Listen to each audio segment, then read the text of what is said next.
Baik, bismillahirrahmanirrahim. Assalamualaikum warahmatullahi wabarakatuh. Salam sejahtera untuk kita semuanya.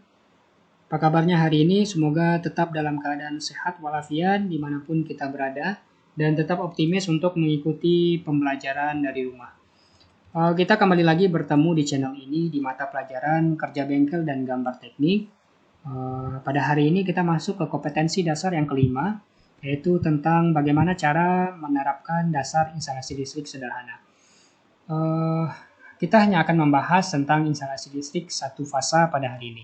Apa yang dimaksud dengan instalasi listrik satu fasa dan bagaimana cara kerja dari instalasi satu fasa? Tetap ikuti video ini sampai dengan terakhir. Adapun indikator kompetensi yang akan kita capai pada hari ini, yang pertama, siswa diharapkan mampu memahami PUIL. PUIL ini adalah peraturan umum instalasi listrik. Kemudian yang kedua, siswa diharapkan mampu memahami komponen instalasi listrik sederhana. Jadi komponen-komponen apa saja yang digunakan untuk membangun instalasi listrik. Dan yang ketiga yaitu siswa diharapkan mampu memahami konsep instalasi listrik sederhana satu fasa. Terus kemudian yang terakhir, siswa diharapkan mampu merancang instalasi listrik satu fasa. Kita langsung saja masuk ke PUIL.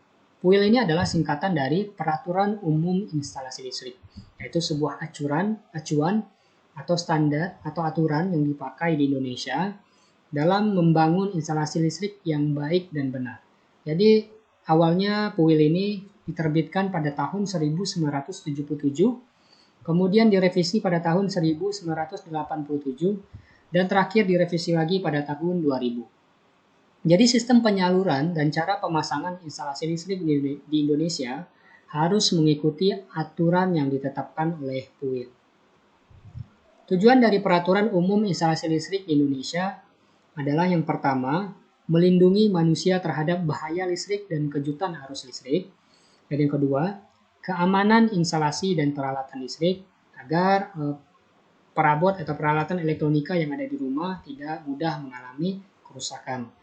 Kemudian yang ketiga, menjaga gedung serta isinya dari kebakaran atau dari gangguan-gangguan lain yang tidak diinginkan. Dan yang terakhir yaitu menjaga ketenagaan listrik yang aman dan efisien. Jadi secara umum, tujuan dari peraturan umum instalasi listrik atau PUIL ini adalah untuk menghindari terjadinya bahaya listrik. Nah, seperti yang kita lihat di sini, ini kebetulan adalah gambar yang dikutip dari sebuah negara. Jadi kita lihat di sini banyak kabel yang semraut. Jadi apabila sewaktu-waktu terjadi kerusakan, maka kita akan kesulitan untuk melakukan pemeliharaan dan perbaikan. Jadi itulah pentingnya diterapkannya PUIL, yaitu sebagai acuan untuk membangun instalasi listrik yang baik dan benar. Pembangunan atau perakitan instalasi listrik seperti ini tidak hanya menimbulkan kerusakan pada perabot atau peralatan elektronika yang ada di rumah-rumah, tetapi juga dapat menimbulkan bahaya bagi penggunanya. Nah, selanjutnya kita masuk ke instalasi listrik satu fasa. Jadi ada instalasi listrik satu fasa, ada instalasi listrik dua fasa, dan ada instalasi listrik tiga fasa. Khusus hari ini kita hanya akan mengupas tentang instalasi listrik satu fasa. Nah, pada instalasi listrik satu fasa, ini akan selalu terdiri dari dua kabel. Yang pertama adalah kabel bertegangan, atau disebut juga dengan kabel fasa. Kemudian yang kedua adalah kabel netral, yang disebut dengan kabel yang tidak bertegangan. Jadi biasanya listrik yang mengalir dari jala-jala PLN adalah listrik tiga fasa. Kemudian yang dialirkan ke rumah hanya listrik satu fasa. Listrik satu fasa ini ada yang disebut dengan fasa R, ada yang disebut dengan fasa S, dan ada yang disebut juga dengan fasa T. Apa sih perbedaan antara ketiga fasa ini? Kita perhatikan gambar di sini. Nah, ini adalah listrik dari PLN. Kemudian di sini kita lihat ada 4 kabel. Ini adalah kabel fasa R, kabel yang pertama. Kemudian fasa yang kedua adalah kabel fasa S, dan kabel yang ketiga adalah kabel fasa T, ya, dan kabel yang keempat adalah kabel netral. Jadi listrik yang dialirkan ke rumah-rumah biasanya adalah listrik satu fasa. Ya, kenapa disebut satu fasa? Karena yang digunakan adalah satu fasa saja. Ya, cukup hanya satu fasa saja karena listrik di rumah tidak memerlukan daya yang besar. Kita lihat pada rumah yang pertama, fasa yang dialirkan adalah fasa R. Kemudian dilengkapi dengan netral dari kabel yang sama. Kemudian ke rumah yang kedua, fasa yang dipakai adalah fasa S. Fasa S, kemudian juga memakai kabel netral dari kabel yang sama. Kemudian ke rumah yang ketiga, fasa yang dipakai adalah fasa T. Ya. Kemudian juga diambil dari kabel netral dari kabel yang sama. Jadi selalu begitu ya. Jadi akan selalu ada satu kabel fasa dan satu kabel netral. Kabel fasa bertegangan sedangkan kabel netral tidak bertegangan atau 0, nilainya adalah 0 volt. Jadi sewaktu-waktu terjadi gangguan di rumah satu dan rumah yang dua. Misalnya di rumah yang pertama dan rumah yang dua ini menggunakan lampu kamar dengan daya yang sama, sementara lampu pada rumah pertama cahayanya agak redup, berbeda dengan lampu di rumah yang kedua. Cahayanya persis dengan biasanya. Nah, kenapa ini bisa terjadi? Karena bisa saja terjadi gangguan pada fasa air di sini. Ya. Jadi gangguan pada fasa air di sini atau dengan case lain, misalnya di rumah kita lampunya mati. Oh, di rumah tetangga dua lampunya nggak mati, sedangkan rumah kita dekat tuh sama tetangga. Nah ini ya, jadi penyebabnya ini karena mungkin bisa jadi terjadi gangguan pada kabel fasa yang kita gunakan. Semoga bisa dipahami. Nah, secara umum kabel-kabel yang dialirkan dari PLN ke rumah-rumah itu terdiri dari kabel fasa, kemudian kabel netral, dan yang ketiga adalah kabel ground. Kabel fasa ini adalah kabel pertegangan. Ya. Kemudian kabel netral adalah kabel yang tidak pertegangan atau nilainya adalah 0 volt. Jadi sifat perabot atau peralatan elektronika itu akan selalu bekerja pada satu loop tertutup.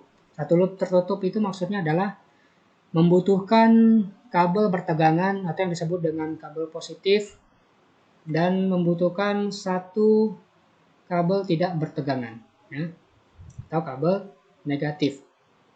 Jadi peralatan elektronika selalu bekerja pada satu loop. Dialirkan dari kabel positif ke kabel negatif dan gitu seterusnya. Ya. Dan apa perbedaan antara netral dan ground? Banyak orang yang salah asumsi bahwa mereka menyamakan antara netral dan ground. Padahal netral dan ground ini jelas berbeda. Ground ini fungsinya adalah sebagai pentanahan atau sebagai pelindung peralatan elektronika. Ya. Kita melihat di sini apabila kabel fasa dihubungkan ke ground, maka yang terjadi adalah seluruh tegangan atau arus yang mengalir pada rangkaian tersebut. Apabila kita hubungkan fasa dengan ground, maka yang terjadi adalah peraliran arus atau tegangan ke tanah. Jadi tidak ada arus yang dimanfaatkan sama sekali. Semuanya dilewatkan ke tanah. Ya. Jadi itu gunanya adalah sebagai pelindung. Ground ini biasanya dimanfaatkan pada peralatan-peralatan elektronika, di mana casingnya misalnya dilengkapi dengan bahan-bahan konduktor yang gampang dialiri oleh arus listrik. Apa gunanya ground di situ? Apabila terjadi pengelupasan atau bodi dari peralatan elektronika dialiri oleh arus, ya, seperti kabel terkelupas dan kemudian mengenai bodi peralatan elektronika, maka fungsi ground di situ adalah mengalirkan arus pada bodi peralatan tersebut ke tanah. Jadi menghindari terjadinya bahaya listrik. Jadi itu perbedaan antara kabel netral dan kabel ground. Nah, di sini kita lihat simbol-simbol instalasi listrik satu fasa. Ini adalah simbol-simbol yang wajib kita ketahui. Yang pertama, simbol dari saklar tunggal. Ini adalah simbolnya. Kemudian yang kedua, simbol dari saklar seri. Nah, jadi ada kalian harus mengetahui perbedaan antara rangkaian seri dan paralel ya. Sebelum masuk ke sini juga, kalian nanti bisa searching sendiri atau belajar sendiri. Jadi ini saklar seri simbolnya seperti ini. Kalian hafalkan. Dan yang ketiga ada saklar tunggal. Apa sih kegunaan dari saklar tunggal? Ya. Jadi ini simbolnya, ini saklar single. Dan cukup untuk pertemuan pertama ini untuk dasar instalasi listrik, pahami dulu yang ini, saklar tunggal dan saklar seri. Ya. Nah, kemudian ini simbol dari kotak kontak. Nah, ini simbolnya seperti ini. Lebih jelasnya nanti silahkan dilihat di materi yang akan Bapak lampirkan di Classroom. Kemudian yang keenam, saklar tunggal dilengkapi dengan kotak kontak, ya, seperti ini simbolnya, dan lampu simbolnya seperti ini, seperti tanda silang.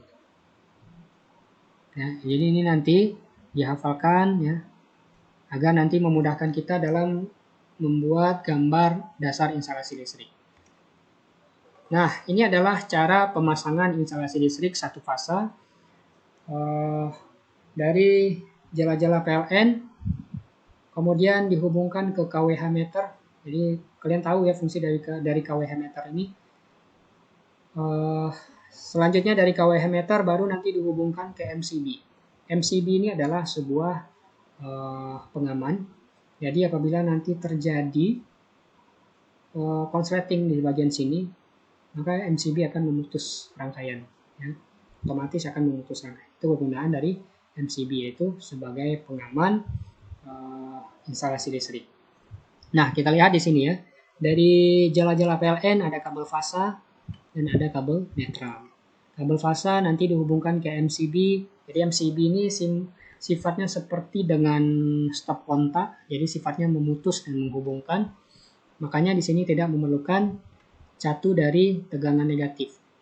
Bisa nggak dipasang pada tegangan negatif? Bisa, cuma lebih sering dipakai pada kabel fasa. Ya. Jadi dihubungkan pada kabel fasa, nanti dari sini baru dihubungkan ke stop kontak. Jadi stop kontak selalu memerlukan satu kabel positif atau kabel bertegangan dan satu lagi kabel netral atau kabel tidak bertegangan atau no volt. Jadi inilah nanti dari sini nanti akan dialirkan ke perabot elektronika, ya. Jadi seperti itu. Semoga bisa nih kalian pahami, atau kalau yang masih ragu silakan dipelajari kembali. Nah, dari sini tadi kita lihat ya. Nah, ini adalah perancangan instalasi listrik satu garis tunggal, ya. Itu garis tunggal. Nah, jadi yang kalian lihat di sini ini dari kWh meter.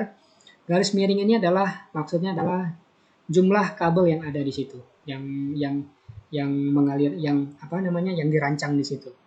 Nah, jadi dari sini akan selalu ada kabel fasa dari kWh meter, satu lagi ada kabel netral. Makanya dibuatkan seperti dua buah garis miring, berarti ada dua kabel di situ.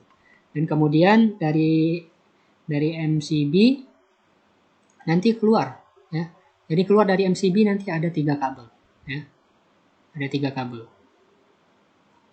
Begitu seterusnya. Dari ini dialirkan ke lampu, dialirkan ke stop kontak misalnya, terus kemudian baru di sini ada lampu stop kontak lagi, ya. Baru dialirkan ke steker. Jadi di sini ini bisa saja ruang tamu. Jadi begini ya, acuan dasar dalam membangun dasar instalasi listrik. Nanti akan kita pelajari lagi lebih dalam. Nah, seperti ini. Ini dari kWh meter. Kemudian masuk ke box sekring.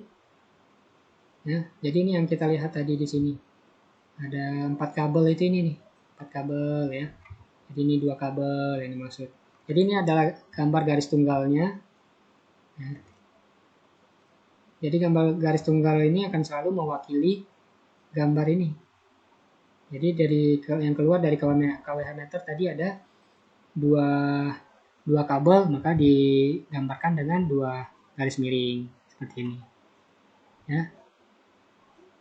Jadi yang mengalir ke saklar tunggal akan selalu ada kabel fasa dan akan selalu ada kabel netral. Itu juga lampu.